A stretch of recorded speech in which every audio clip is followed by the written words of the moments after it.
A very good morning to all of you. कैसे हैं आप सभी? आई होप आप सभी अच्छे होंगे और अच्छे से पढ़ाई कर रहे होंगे। सो आज के सेशन में अगेन हम आपके लिए लेके आ चुके हैं आरआरबी पीओ क्लर्क का एक्सपेक्टेड क्वेश्चंस। सो जैसा कि आप जानते हैं कि अब आपके पास ज़्यादा समय नहीं बचा है, 30 डेज ही है और इसी में आपको आपकी प्रैक्टिस करनी है। सो फटाफट से सेशन को स्टार्ट करते हैं। उससे पहले जल्दी से सेशन को कर दीजिए शेयर, ताकि ज़्यादा से ज़्यादा लोग जुड़ सके और जान सके कि आज के सेशन में क्या खास रखा गया है। तो बिना टाइम वेस्ट किए, क्योंकि क्वेश्चन है ज़्यादा और डिस्कशन भी करने हैं पूरे क्वेश्चन का, तो फटाफट से बिना टाइम वेस्ट किए इसको स्टार्ट करते हैं। चलिए, पहला सवाल अगर हम देखें आपकी स्क्रीन पे तो किस चीज का है? तो पहला सवाल है आपका ब्लड रिलेशन का। आइए फटाफट से पढ़ते हैं। R has 2 children of different gender. R के 2 बच्चे हैं डिफरेंट जेंडर के। कोई दिक्कत नहीं, आगे पढ़ते हैं। जहां से आपको चीजें थोड़ी ज्यादा दिखें, ब्लड रिलेशन हमेशा वहीं से पढ़ना चाहिए। जैसे Q is the mother of B, एक ये दिख रहा है। A is the spouse of K, ये दिख रहा है। फिर B is the aunt of L, ये दिख रहा है। कई चीजें Q B L A में अटकी हुई हैं। पहले इसको बनाते हैं। Q is the mother of B, मतलब Q जो है वो मदर है किसकी? B की, है ना? तो B को यहाँ रख दो। फिर इन्होंने कहा था, यहाँ पे ध्यान दीजिएगा, ये लाइन हो गई। B is the aunt of L, B aunt है किसकी? L की। इसका मतलब है यहाँ कोई रहा होगा और तब L यहाँ पे आएगा। कोई दिक्कत नहीं, कोई समस्या नहीं, ठीक है। फिर L who is the daughter of K, L जो है वो बेटी है किसकी? K की। तो यहाँ पे K रख दो, K की बेटी हो गई। फिर कहा गया A is the spouse of K, है ना? तो A स्पाउस हो गया किसका? K का। कोई दिक्कत नहीं।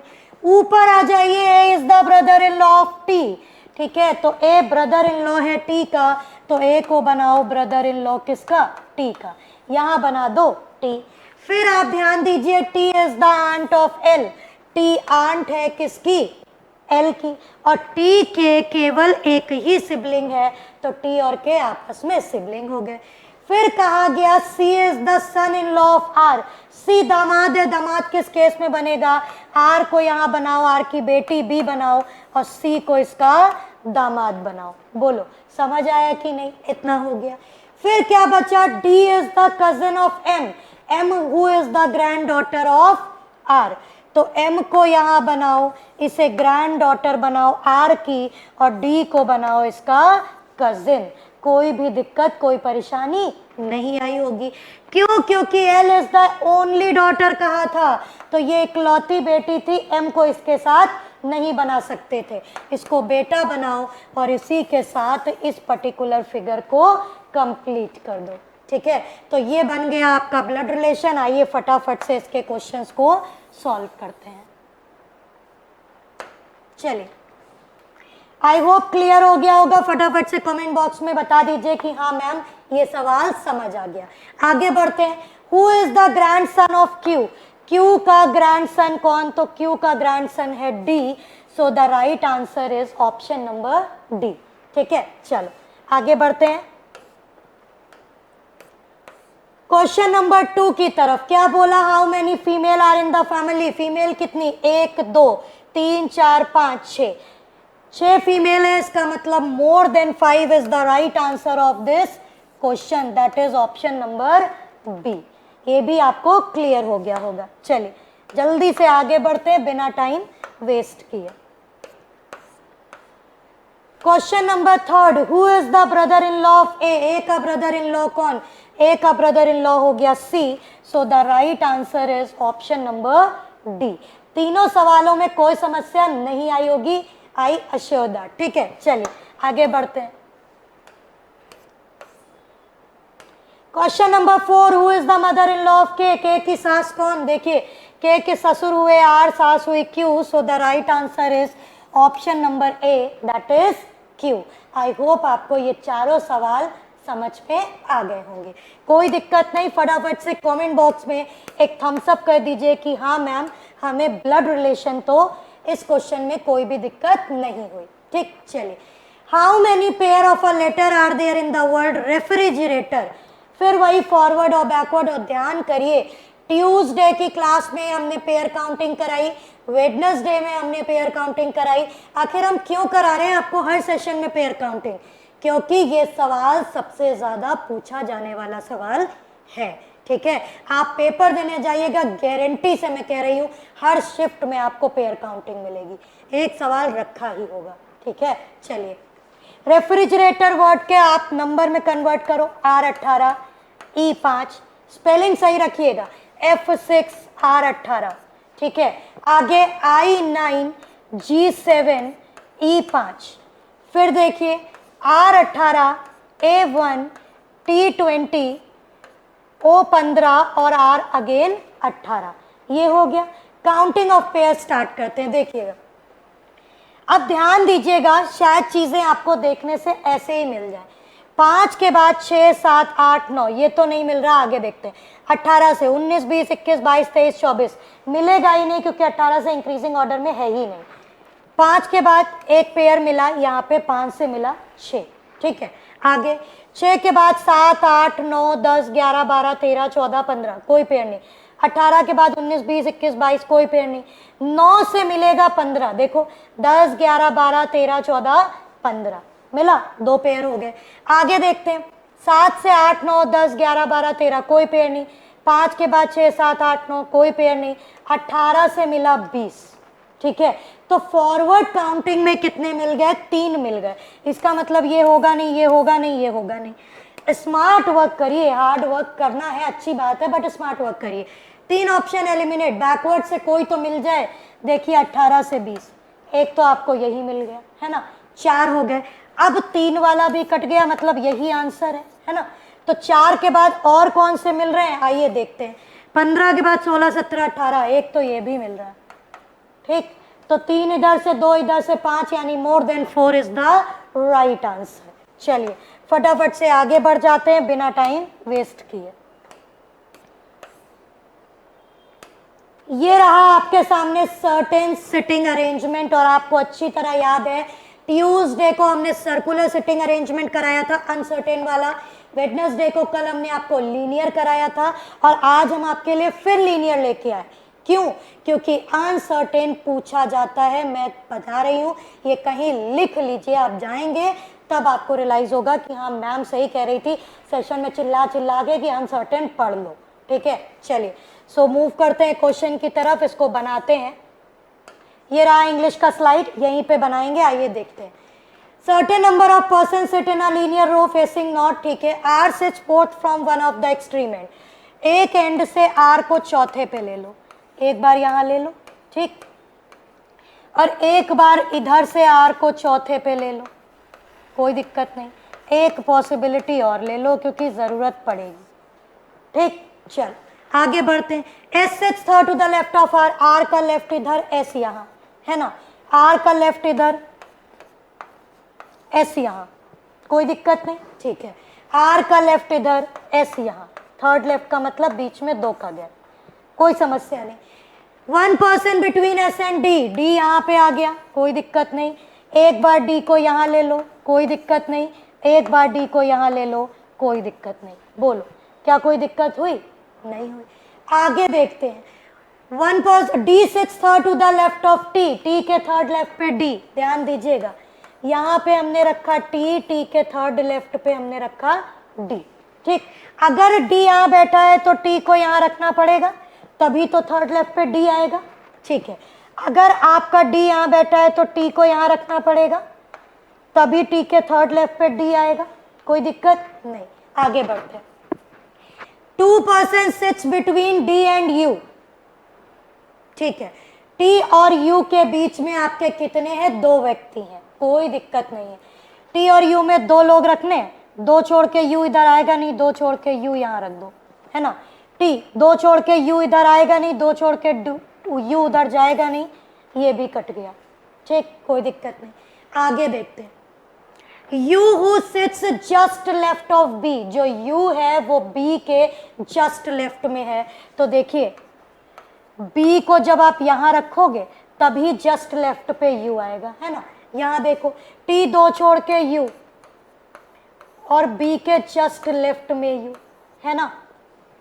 क्या कोई आपको दिक्कत, कोई परेशानी इतने में हो रही है? कोई समस्या नहीं आ रही होगी। More than 1 person sits between R and B, R और बी में एक से ज्यादा बैठेगा। यहाँ देखो एक ही बैठ रहा है, ये कट जाएगा, ठीक है। यहाँ देखिए यहाँ आर और बी में ज्यादा हो रहे हैं। फिर क्या कहा गया, X sits second to the left of L and X is an immediate neighbour of B. यहाँ एक्स रखो और x जो है वो सेकेंड लेफ्ट है l के, यहाँ l रखो और इसी के साथ ये बन गया। आई होप आपको मेरी ये बात समझ में आ गई होगी। r हमने इधर भी ले लिया, r हमने इधर लेके भी देख लिया, आज सच कोई भी फर्क नहीं पड़ा, ये डायग्राम आपके कैंसिल आउट हो गए। ठीक, चलिए काउंट कर लो कितने, 1 2 3 4 5 6 7 8 9 10 11 12 13, कितने लोग बैठ रहे हैं? 13 बैठ। ठीक, चलिए What is the possible minimum number of persons sit in the row? ये तो आपको दिख ही रहा है 13, so the right answer is what? Option number D। ठीक है, चलिए आगे बढ़ते हैं।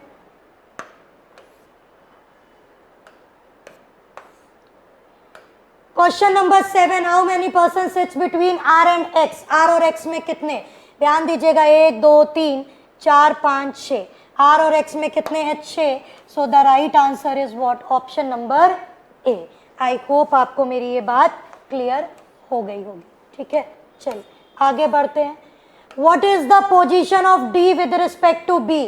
ठीक है, डी की पोजीशन बी के रिस्पेक्ट में 1 2 3 4 5 6 7, यानी 7th लेफ्ट ऑप्शन में कहीं नहीं है, so the right answer is what? Option number E, none of this. I hope ये भी समझ आ गया होगा। ठीक है, चलो question number 9, the number of person sits between S and T is same as the number of person sits to the right of dash. मतलब एस और टी में कितने? 4, तो आखिर किसके राइट में 4? 1 2 3 4, यू के राइट में 4 हैं, so the right answer is option number C. I hope आपको मेरी ये बात समझ में आ गई होगी। ठीक है, चलिए फटाफट से मूव करते हैं नेक्स्ट की तरफ।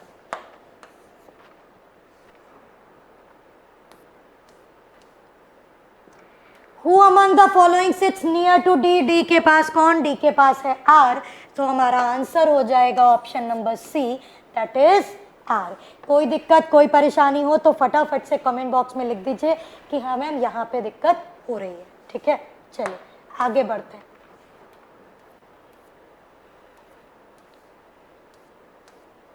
चलिए 10 तक हो गया। क्वेश्चन नंबर 11 पे आते हैं और ये 11 है आपका फेवरेट, दैट इज सिलोगिज्म। चलिए बनाते हैं। बोला गया सम रॉक्स आर मार्बल, कोई दिक्कत नहीं, ये रॉक हो गया और इसका कुछ हिस्सा क्या हो गया? मार्बल हो गया। ठीक, फिर नो मार्बल इज कॉन्क्रीट, कोई भी मार्बल क्या नहीं है? कॉन्क्रीट नहीं है, कोई दिक्कत नहीं। बोला गया पहला सम रॉक आर कॉन्क्रीट, रॉक यहाँ कॉन्क्रीट यहाँ कोई डायरेक्ट रिलेशन नहीं, पहला हो गया गलत। No rock is concrete, rock यहाँ कॉन्क्रीट यहाँ अगेन कोई रिश्ता नहीं, ये भी हो गया गलत। पहला भी गलत, दूसरा भी गलत, आप लगाओगे नाइदर और ये हो जाएगा गलत। क्यों? क्योंकि ये सम और नो का केस है और सम और नो बनाता है आइदर और का कॉम्प्लीमेंट्री पेयर। क्या होती है कंडीशन कि एक होगा कंक्लूजन पॉजिटिव, एक होगा नेगेटिव। सम हुआ पॉजिटिव, नो हुआ नेगेटिव, पहली कंडीशन। फिर कहा गया सेम सब्जेक्ट एंड ऑब्जेक्ट, ऊपर रॉक कॉन्क्रीट नीचे भी रॉक कॉन्क्रीट, और दोनों कंक्लूजन कांट से होने चाहिए, तो पहला भी कांट से दूसरा भी कांट से, तीनों कंडीशन आइदर और की हो गई fulfil, so the right answer is what? Option number C, that is either one or second follows. I hope आपको इसमें कोई भी समस्या नहीं आई होगी। ठीक है, चलिए फटाफट से आगे बढ़ते हैं। क्वेश्चन नंबर 12, क्या कहा? Some city are not town. ठीक है, सिटी का कुछ हिस्सा क्या नहीं है? टाउन नहीं है। ठीक, ऑल टाउन आर मेट्रो, सारा टाउन क्या है? मेट्रो है, ये भी कोई दिक्कत नहीं। क्या कहा? सम सिटी आर मेट्रो, भाई सिटी टाउन में नहीं जाएगा, थोड़ा मेट्रो से उसका कोई रिश्ता नहीं, तो some city are metro can't say, हमको नहीं पता। दूसरा, all city being metro is a possibility, city का कुछ हिस्सा टाउन में नहीं जाएगा बट वो मेट्रो में जा भी सकता है और नहीं भी। तो ऑल सिटी बीइंग मेट्रो ये हो जाएगा कांट से, और कांट से में पॉसिबिलिटी हो जाएगी सही। तो पहला गलत, दूसरा सही। So the right answer is what, only conclusion second follows. I hope यहां तक क्लियर होगा। चलिए आगे बढ़ते हैं। Question number 13, only a few fish are turtle. Only a few का केस है, ध्यान रखिएगा। फिश का कुछ हिस्सा टर्टल है और कुछ फिश टर्टल नहीं है। ऑल टर्टल आर रैबिट, सारा टर्टल क्या हो गया, रैबिट हो गया। ठीक है, चलिए क्या कहा गया, some fish are not turtle. तो ये तो क्लियर है कि ओनली अ फ्यू का केस है, कुछ है और कुछ नहीं है। पहला हो गया सही। नो टर्टल इज फिश, तो टर्टल, कोई भी टर्टल फिश नहीं है, तो पूर्णतः गलत हुआ, डेफिनेटली फॉल्स, क्योंकि कुछ टर्टल तो फिश हो रहे हैं। पहला सही, दूसरा गलत। सो the right answer is only conclusion first follows. I hope यहां तक कोई समस्या नहीं होगी। तो जरा कमेंट बॉक्स में टाइप करके बता दीजिए कि हाँ मैम, इतने में कोई दिक्कत, कोई परेशानी हमें नहीं आई। ठीक, चलिए क्वेश्चन नंबर 14, क्या कहा, सम क्लाउड आर वाटर। कोई दिक्कत नहीं, क्लाउड का कुछ हिस्सा क्या है, वाटर। देखिए रिवीजन क्लास है, जहां लगेगा कि आपको ये कॉन्सेप्ट बताना चाहिए बिल्कुल बताएंगे, और जहां जल्दी करना चाहिए वहां जल्दी करें। ठीक है, सम वाटर आर स्टार, कोई दिक्कत नहीं। Some cloud can never be star, can never be is not a possibility, it is a definite case. Can never be कभी भी पॉसिबिलिटी में नहीं गिनते, ये हमेशा डेफिनेट केस होता है। Some cloud can never be star, कुछ क्लाउड कभी स्टार नहीं होंगे, सिचुएशन हो गई कांट से, यानी गलत। दूसरा, all cloud being water is a possibility, कुछ क्लाउड वाटर है, ये बात पता है, सारा क्लाउड वाटर होगा, सिचुएशन होगी कांट से, और पॉसिबिलिटी होगी ट्रू। ठीक है, तो पहला गलत, दूसरा सही। So the right answer is what, only conclusion second follows. I hope आपको मेरी ये बात समझ में आ गई होगी। चलिए आगे बढ़ते हैं। सम ईयरबड आर फोन, ठीक है, ईयरबड क्या है, फोन है, वो भी कैसे, सम। ठीक, ऑल फोन आर चार्जर, सारा फोन क्या है, चार्जर है, कोई दिक्कत नहीं। Conclusion, all earbud can be charger, can भी है पॉसिबिलिटी, कुछ ईयरबड चार्जर है पता है, कैन भी लगा, सारे ईयरबड चार्जर हो सकते हैं, बिल्कुल हो सकते हैं, कांट से की पॉसिबिलिटी ट्रू होगी। दूसरा, सम फोन आर नॉट चार्जर, सारा फोन चार्जर है, तो कुछ फोन चार्जर नहीं, कभी नहीं कह सकते, डेफिनेटली फॉल्स। पहला सही, दूसरा गलत, option number A is the right answer. I hope इतने में समस्या नहीं आई होगी। चलो आगे बढ़ जाएं जल्दी से क्वेश्चन नंबर 16 की तरफ। आइए देखते हैं 16 ने क्या कहा। इसने कहा एक को ऐड करो, किसमें, ऑड डिजिट में, ठीक है, और एक को माइनस करो किसमें, इवन में से। पूरा नहीं करेंगे, जुगाड़ है क्या। Which is, what is the sum of the digit which is third from right hand? Right hand से third कौन, 7, 7 है odd, एक ऐड करो कितना मिला, 8। ठीक, और fifth from the left hand, left hand से पांचवा कौन, 3, और 3 भी है क्या, ऑड, एक ऐड करो कितना, 4, और इन दोनों का सम कितना, 12। यही बताना था। Right answer is what, option number D. ठीक है, बेसिक इसका क्या था, नंबर में से माइनस प्लस करते, किया है कल के सेशन में, आज के सेशन में डायरेक्ट बता दिया कि 8 और 4 12 होगा। ठीक है, चलो आगे बढ़ते हैं।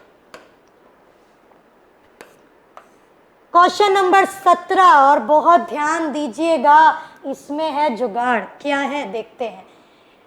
v का b से, देखो v से b जब जाओगे तो साइन कैसे हो रहे हैं, ऑपोजिट हो रहे हैं, मतलब ये हो गया गलत। फिर f से a जाओगे तो जाओ f से a, देखो फिर साइन हो रहे हैं ऑपोजिट, इसका मतलब ये भी हो गया गलत। और आप मतलब बिलीव नहीं, मतलब आप सबसे झूठ बोल सकते हैं लेकिन खुद से नहीं। खुद पूछिएगा अपने आप से, क्या आपने इसका आंसर नाइदर नॉर नहीं मार्क किया होगा। 110% की गारंटी मैं दे सकती हूँ कि अगर 100 बच्चे देख रहे हैं तो उनमें से 1 या 2 बच्चों ने इसका आंसर नाइदर नहीं किया होगा, बाकी सब ने नाइदर किया। ठीक, आइए इसका आंसर होगा, मैं पहले बता दूं, आइदर कंक्लूजन 1 और 2। ठीक है, कैसे होगा बिल्कुल बताएंगे, ध्यान दीजिएगा। V का B से रिश्ता था, V स्मॉलर B, ऐसा दिया था। ठीक, और F ग्रेटर इक्वल A ये दिया था। ये भी गलत, ये भी गलत। क्यों? क्योंकि जब दो लोगों के बीच साइन अपोजिट होते हैं तो 3 साइन की रिक्वायरमेंट होती है, बड़ा, छोटा और बराबर। अब यहां देखो, एक चीज क्वेश्चन ने कही है A बराबर B, और एक चीज और कही V बराबर F। अब मेरी बात देखो, इसको अगर हम V लेस देन B की जगह A कर दें, कोई दिक्कत होगी नहीं। और इसको F की जगह V कर दें और ग्रेटर इक्वल A कर दें, बोलो, एक बार मिला छोटा, एक बार मिला बड़ा बराबर, और दोनों मिला के मिल जाएगा V बड़ा छोटा बराबर A। ठीक है, तो 3 साइन की रिक्वायरमेंट थी, तीनों मिल गई, तो ये कंक्लूजन इंडिविजुअल गलत थे, मिलाने के बाद ये क्या हो गए? सही हो गए। सो the right answer is what? Either 1 और 2। और ये क्वेश्चन है पेपर ओरिएंटेड, ये है रियल इनइक्वालिटी। ठीक है, तो आपको ये देखना पड़ेगा कि वो 2 टर्म्स आपस में बराबर तो नहीं हो रहे हैं, इस बात का आपको ध्यान देना होगा। आई होप आपको समझ आ गया होगा। अच्छा मैम, V की जगह F कर दें? जी बिल्कुल, यहाँ F कर दीजिए, यहाँ B कर दीजिए, फिर वही बन जाएगा 3 साइन और आइदर और बना दे। ठीक, आई होप मैं आपको ये केस समझा पाई हूँ। ये एक्सेप्शन केस था, अगर नहीं समझ आया तो एक बार इसको रिपीट करके फिर देखिएगा। ठीक है, चलिए आगे बढ़ते हैं, आंसर हो जाएगा आइदर और। क्वेश्चन नंबर 18, आइए बना लेते हैं। x greater equal j less than l less than b is equal to k। ठीक है, ये दिया हुआ है। m स्मॉलर इक्वल z, पता नहीं कहा, l r, l से जोड़ो, l बराबर r, फिर l बड़ा z और z बड़ा बराबर m। बोलो, कोई दिक्कत? कोई दिक्कत, कोई परेशानी नहीं। पूछा गया j स्मॉलर z, तो j से z जाओ, देखो साइन तो अपोजिट हो रहे हैं, पहला हो गया गलत। r का k से, तो r का k से ये देखिए, स्मॉलर इक्वल इक्वल मतलब प्रायोरिटी होगी स्मॉलर, तो r स्मॉलर के सही हो जाएगा, पहला गलत दूसरा सही, that is only conclusion second follows. बोलो, 18 नंबर के क्वेश्चन में किसी को कोई दिक्कत, कोई समस्या? आई होप कोई परेशानी आपको नहीं आई होगी। चलिए आगे बढ़ते हैं। क्वेश्चन नंबर 19, क्या कहा गया? a greater equal v, direct inequality. a की तरफ है greater equal, equal greater, priority होगी ग्रेटर की, लगा है ग्रेटर इक्वल, पहला हो गया गलत। o का p से p की तरफ greater, greater equal equal, priority हो गई ग्रेटर की, लगा है स्मॉलर इक्वल, ये हो गया गलत। तो कुल मिला के यहाँ क्या आ जाएगा? पहला दूसरा दोनों गलत, नाइदर 1 नॉर 2। आई होप मेरी बात समझ में आ रही होगी। चलो ओके, क्वेश्चन नंबर 20 ये रहा आपके सामने, फटाफट से ले लीजिए स्क्रीनशॉट। और ये है आपका स्क्वायर सिटिंग अरेंजमेंट, फटाफट से बनाएंगे, तब तक इंग्लिश और हिंदी दोनों में है, स्क्रीनशॉट ले लीजिए। चलिए फटाफट से इसका स्क्रीनशॉट लीजिए और फिर इसको बनाना शुरू करते हैं।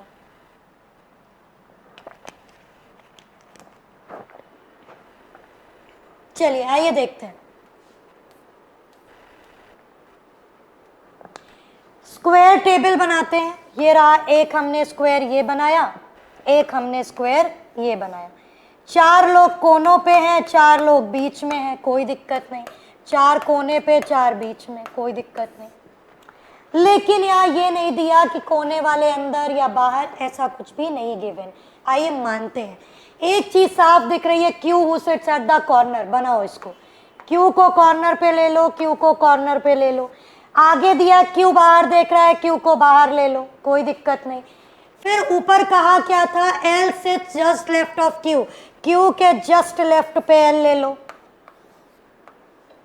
कोई दिक्कत नहीं।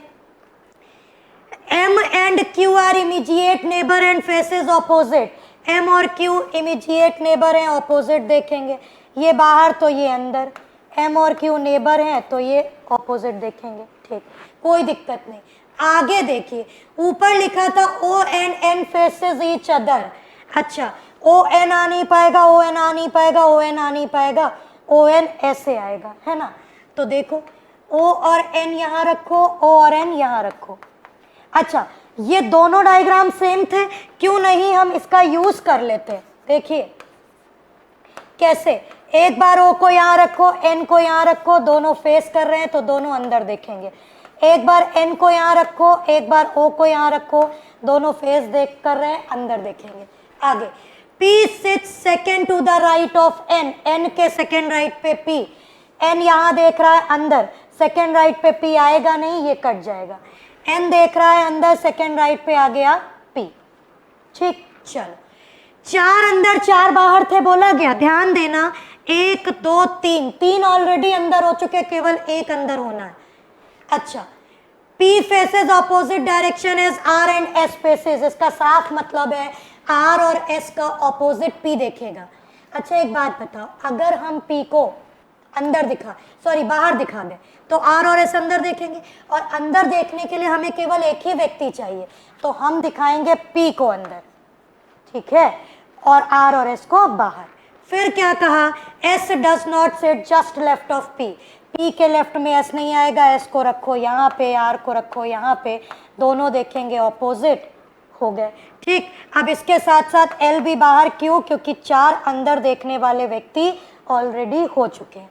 ये रहा आपका फाइनल फिगर। आई होप आपको समझ आया होगा, कोई कॉम्प्लिकेशन इस स्क्वायर सिटिंग अरेंजमेंट में नहीं आई होगी। फटाफट से इसका स्क्रीनशॉट ले लीजिए, आइए सवालों को बनाते हैं। चलिए,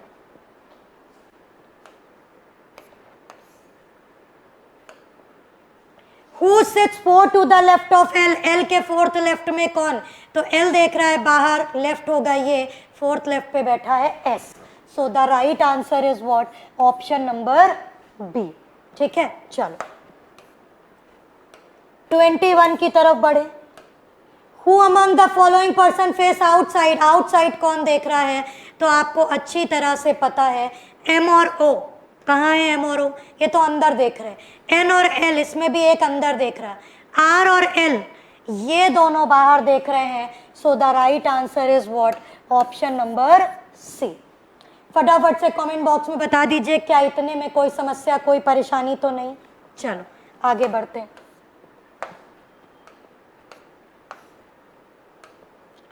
Who among the following are immediate neighbor of R, R का immediate neighbor कौन, P और N, तो एक ऑप्शन दिया है P, so the right answer is what, option number ए। ये भी आपको क्लियर हो गया होगा। चलो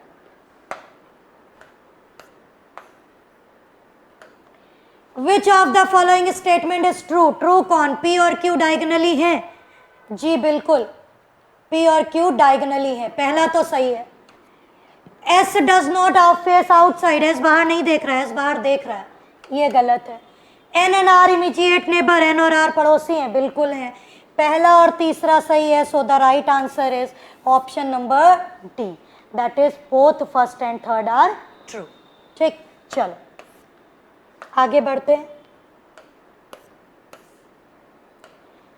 What is the position of S with respect to M, M के रिस्पेक्ट में S की पोजीशन सेकेंड लेफ्ट, और इधर से देखोगे तो सिक्स्थ राइट जो दिया नहीं है, सो सेकेंड लेफ्ट है, so the right answer is option number सी।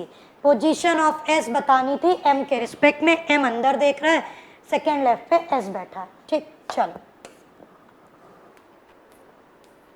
चलिए फटाफट से बताइए क्या लास्ट क्वेश्चन स्क्वायर अरेंजमेंट था, आपको समझ में आ गया, कोई दिक्कत कोई परेशानी तो नहीं हुई? ठीक है, चलिए अब हम इसको फटाफट से बनाते हैं। ये है आपका direction. Point A 6 metre north of point H, कोई दिक्कत नहीं, एच के नॉर्थ में 6 मीटर पे किसको बना लो, ए को बना लो। ठीक, कोई परेशानी नहीं आई होगी। ठीक है, चलिए आगे देखते हैं। विच इज, यानी एच जो है वो 8 मीटर ईस्ट है किसके, बी के, तो बी के ईस्ट में 8 मीटर एच को बना लो, इसमें भी कोई दिक्कत नहीं। फिर क्या कहा गया, B is 5 metre north of F, F के नॉर्थ में 5 मीटर पे बी आ गया। आगे बढ़ते हैं। E is 9 metre north of D, पता नहीं, and E is 8 metre east of F, F के ईस्ट में ई आ गया 8 मीटर पे। ठीक, कोई परेशानी नहीं। और जो ई था वो 9 मीटर नॉर्थ था डी के, तो डी को यहाँ ले लो और यहाँ पे 9 मीटर ले लो, इसके नॉर्थ में ई आ गया। चलिए, जी इज 5 मीटर नॉर्थ ऑफ जे, न जे का पता न जी का पता, आगे बढ़ो।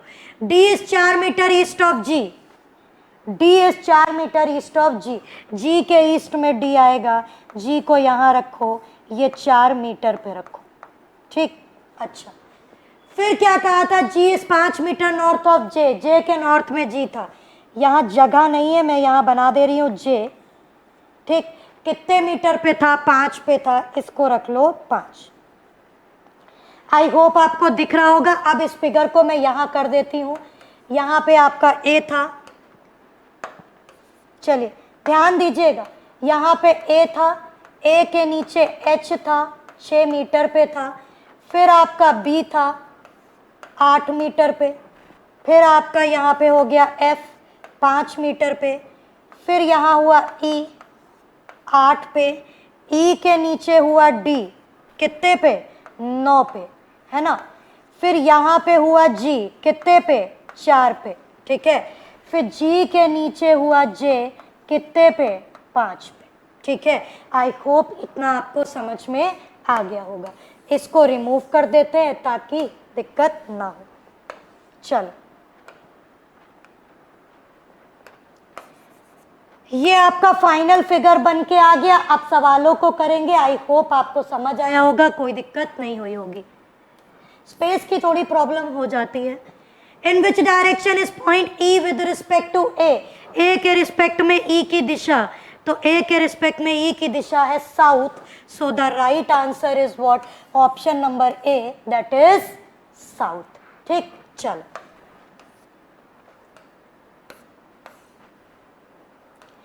What is the shortest distance between D and J, D और जे के बीच की न्यूनतम दूरी, ये निकालनी है। ठीक है, देखो एक तो आपको 4 दिया है, एक आपको 5 दिया है, 5 का स्क्वायर करो 25, 4 का स्क्वायर करो 16 और इसका ऐड करो तो कितना, 41, मतलब रूट 41।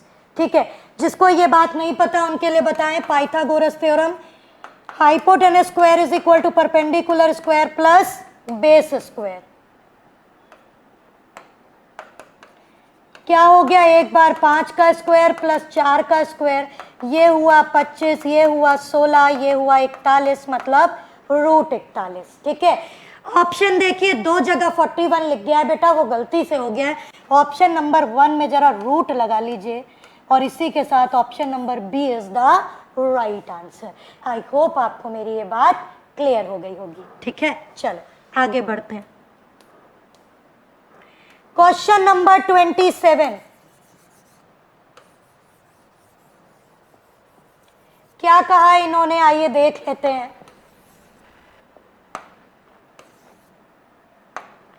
इन्होंने कहा what is the total distance between from point E to J, E से जे की तरफ 9 है, 4 है, 5 है, तो 9 + 4 + 5, तो 5 4 9 और plus 9 that is 18 metre. So the right answer is what, option number C. I hope आपको मेरी ये बात समझ में आ गई होगी। ठीक है, चलो आगे बढ़ते हैं, जल्दी से इसका आंसर करते हैं।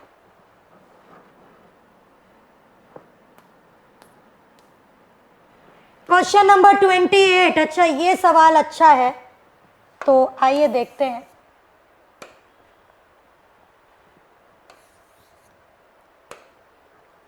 चलिए यहाँ पे आपको ऑप्शन क्या दिए हैं पहले मैं आपको लिख के बता दूं।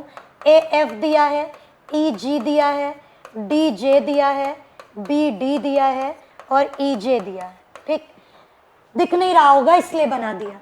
अच्छा, ए से एफ के बीच आपको ये 5 ऑप्शन दिए हैं, इनमें से 4 सही हैं, मतलब सेम पैटर्न पे, और एक कोई डिफरेंट है। ए से एफ देखो तो एफ के रिस्पेक्ट में नॉर्थ वेस्ट पे ए आएगा, मतलब एफ के रिस्पेक्ट में ए नॉर्थ वेस्ट पे आ रहा है।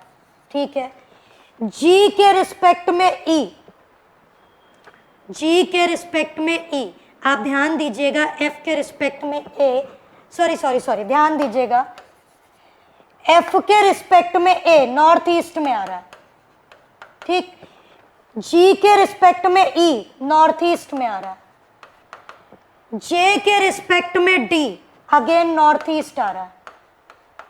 ठीक है, उसके बाद बी के रिस्पेक्ट डी के रिस्पेक्ट में बी, तो डी के रिस्पेक्ट में बी नॉर्थ वेस्ट में आ रहा है, और जे के रिस्पेक्ट में ई नॉर्थ ईस्ट में आ रहा है।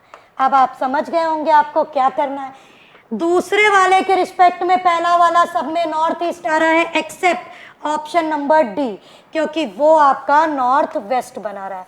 So the right answer is option number D, that is B D. ठीक है, आई होप आपको ये क्लियर हो गया होगा। चलिए आगे बढ़ते हैं। क्वेश्चन नंबर 29, और ये है आपकी मंथ बेस्ड पजल। ठीक है, आइए पढ़ लेते हैं। 8 लोग हैं, 2 डिफरेंट डेट हैं, 15 और 22 और 4 महीने हैं। चलो बनाते हैं। 4 महीने कौन से? एक तो है सितंबर, एक है अक्टूबर, एक है नवंबर और एक है दिसंबर, है ना। एक तारीख है 15, एक है 22, फिर है आपकी 15 और अगेन 22, फिर 15, फिर 22। और मंथ बेस्ड पजल मैं पढ़ा चुकी हूँ, कोई दिक्कत किसी को हो तो आप सेशन को देख सकते हैं, सर्च कर सकते हैं मंथ बेस्ड पजल। ठीक है, चलो आइए पढ़ते हैं। 2 person were born between S and A and S was born on even number of date in the even month. सितंबर 30 का, अक्टूबर 31 का, नवंबर 30 का, दिसंबर 31 का। एस की 2 पॉसिबिलिटी, एस को 22 सितंबर में रख दो या फिर एस को 22 नवंबर में रख दो। ठीक, एस और ए में 2 का गैप है, 2 छोड़ के ए रख दो, 2 छोड़ के ए रख दो, नीचे आ नहीं पाएगा। ठीक, आगे। The number of person before A is 1 less than the number of person after B. A के पहले जितने हैं वो 1 कम है B के बाद से। A के पहले 2 तो B के बाद 3 रहे होंगे। ठीक, तो B को यहाँ रख दो, देखो 1 2 3। S के पहले 1 2 3 4 तो B के बाद में 5, 1 2 3 4 5, B को यहाँ रख दो, कोई दिक्कत नहीं। Q was born just before B, ये कट जाएगा, B के जस्ट पहले Q आ जाएगा। ठीक, आगे। And 2 person born after R. Q was born just before B. Q B के जस्ट पहले है और 2 person बाद है R के। 2 person बाद है R का मतलब है बीच में 1 का गैप। ठीक है, तो R के बाद में Q आ गया, 2 person बाद का मतलब है बीच में 1 का gap. C was born after D and before P. C जो है वो D के बाद में है और P के पहले। ठीक, अगर मैं आपसे कहूं कि आप 2 person के बाद बैठे हैं, इसका मतलब है 2 person का गैप, मतलब सेकंड लेफ्ट पे बैठे हैं, बीच में 1 का गैप। 2 person के बाद बैठे हैं, बीच में 1 person का गैप। ठीक है, चलिए ओके। तो ये DCP ऐसे अरेंज करना है, तो यहाँ रख दो D, यहाँ रख दो C और यहाँ रख दो P, और इसी के साथ ये बन गया। आई होप क्लियर हो गया होगा, कोई दिक्कत नहीं आई होगी। ठीक है, चलिए, कुछ छूटा तो नहीं, एक बार देख लीजिएगा कि कोई लाइन आपसे मिस ना हुई हो। ठीक, चलो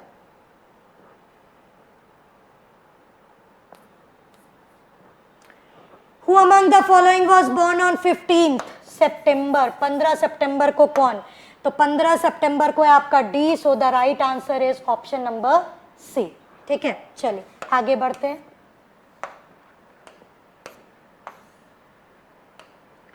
how many person were born between R and P, R और पी के बीच कितने?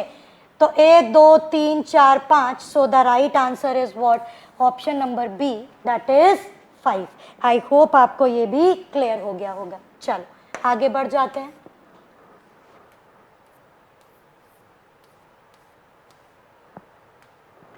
Four of the following 5 are alike in a certain way and related to form a group. वही बात है, 5 में से 4 सेम ग्रुप होगा, एक अलग है। कौन सा अलग है आइए देखते हैं। एस कहाँ पे बैठा है, ध्यान दो। एस बैठा है 22 नवंबर में,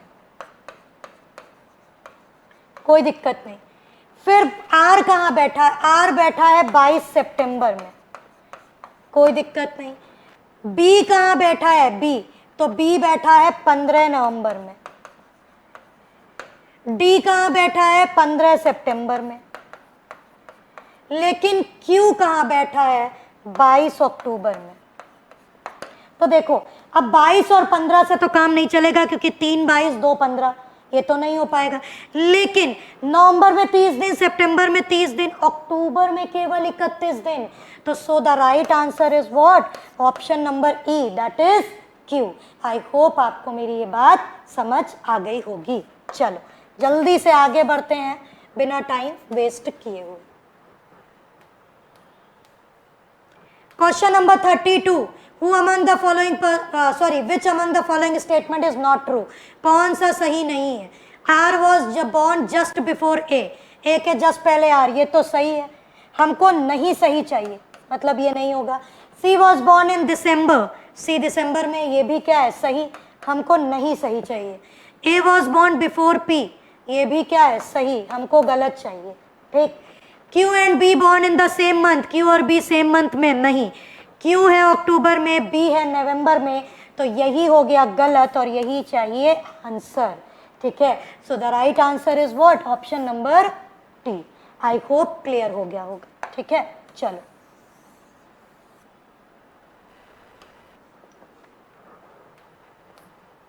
question number 33, the number of person born before Q is same as the number of person born after dash. Q के पहले 3, तो बी के बाद में भी कितने? 3। So the right answer is what? Option number A, that is B. ठीक है, चलिए आगे बढ़ते हैं जल्दी से। ओके, एक ये क्वेश्चन है और ये आपका लास्ट क्वेश्चन है आज का, क्वेश्चन नंबर 34। ठीक है, क्या बोला गया? सेकेंड, थर्ड, फिफ्थ और 9th लेटर को मीनिंगफुल बना के मीनिंगफुल वर्ड फॉर्म करना है। सेकेंड का मतलब आई, थर्ड का मतलब सी, ठीक है, 5 का मतलब ओ, ठीक है, और 9 का मतलब एन। ठीक, अब आपको देखो एक तो ऐसे ही दिख गया मीनिंगफुल, दैट इज आइकन, और एक आपको यहां से मिलेगा कॉइन। ठीक है, तो कितने मीनिंगफुल हुए? 2।